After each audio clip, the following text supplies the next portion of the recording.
రక్షణ పొంది ఎంతమందిని యేసయ్యకు నడిపించావు, ఎంతమందికి దేవుని కోసం చెప్పావు, ఎంతమందికి నీవు పొందిన మేలు, నీవు పొందిన మరి తెలియచేస్తూ ఒక నక్షత్రంలా సాగిపోవాలని ఈ క్రిస్మస్ సందర్భంగా తెలియజేస్తున్నాను. దేవుని స్తోత్రం.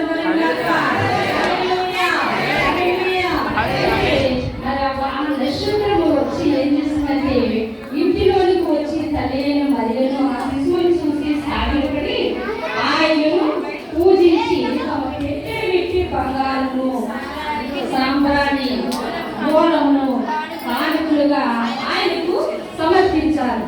అయితే వాళ్ళు వచ్చి ఏం చేశారంట? వాళ్ళు వచ్చి అత్యానంద భరితులే. నిజమే, క్రిస్మస్ పండుగని అత్యానంద భరితులుగా ఉంటున్నాము, కానీ ఆ సంతోషము ప్రతిరోజు క్రిస్మస్ గా ఉండాలి. దేవుని స్తోత్రం.